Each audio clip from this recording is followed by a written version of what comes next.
নমস্কার সবাইকে, আমি সুমনা নতুন আরেকটি ব্লগে আপনাদেরকে স্বাগত জানাই। আজকে হলো শুক্রবার, তাও দুপুর 12টা গড়িয়ে গেছে। মা ঘরে ছোট্ট করে গীতা পাঠ করাবে খুবই অল্প সময়ের জন্য, তাই দিদিরা এসেছে। তারা তাদের গীতা পাঠের জন্য যা যা আর কি করা দরকার সেগুলা করছে, আর আমি এদিকে ভিডিও করে নিলাম। আজকে হলো আমার দাদা আর ঠাকুমার দিবসী, তো তাদের জন্যই মা সকালবেলা গোবিন্দর জন্য পোলাও, তারপরে সয়াবিনের কোফতা, সয়াবিন আলু, ফুলকপি দিয়ে রসা, চাটনি, বুটের ডাল, দই, মিষ্টি এগুলা দিয়ে ভোগ দিয়ে দিল। ভোগ দেওয়ার পরে মা আর আমি সবাই মিলে উপোস ভেঙে সেবা করে এখন এই শাড়িটা পরে রেডি হয়ে নিব। আর ঘরে অনেক কাজ, অনেক তোড়জোড়, তাই এরকমভাবে প্রপার আমার রেডি হওয়াটা আপনাদের সাথে শেয়ার করতে পারলাম না। নিচে নেমে দেখি রান্না অলমোস্ট শেষ। আর এই যে দেখুন, আমার ভাই একদম সারা দিন সকাল থেকে নিয়ে কাজ করতে করতে কামলার মতো হয়ে গেছে।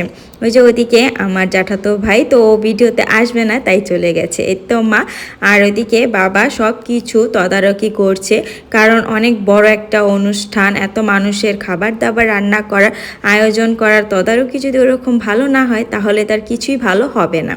এদিকে মা আবার দাদা ঠাকমার জন্য আলাদা ভোগ লাগাবে, সেই জন্য থালে করে সব কিছু আর কি নিয়ে যাচ্ছে, যেটা বৈষ্ণব সেবার জন্য নিচে বড় করে রান্না করা হয়েছে সেগুলা থেকে একটু একটু নিয়ে গিয়েই আমার যে দাদা ঠাকমার ঘরে যে আসন দিয়েছে সেখানে আবার ভোগটা লাগাবে।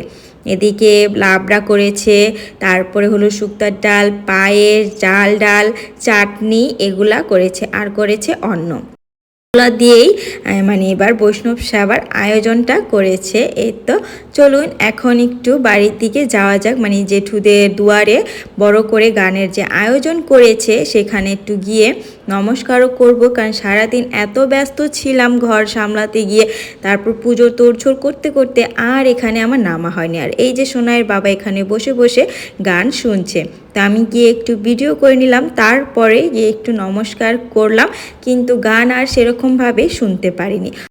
প্রত্যেকটা বছর এখানে বসে মার আমি গান শুনি। এবছর যেহেতু মা নিজ বাড়িতে চলে গেছে তাই দায়িত্বটাও বেশি পড়ে গেছে।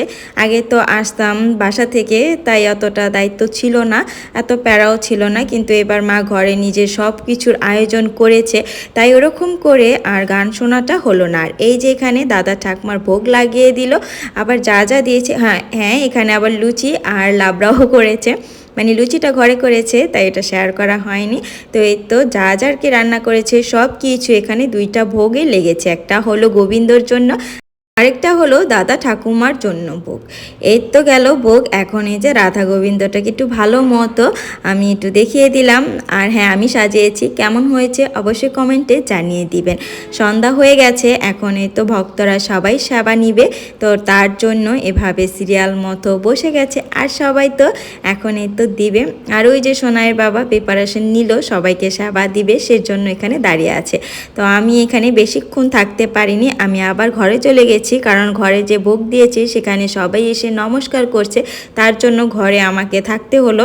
আর মা তো নিচে উপর করছে, তো মা ঘরে থাকতে পারবে না, এজন্য আমি একটুখানি আমাকেও একটু দেখিয়ে এখানে ভিডিওটা এন্ড করে নিব।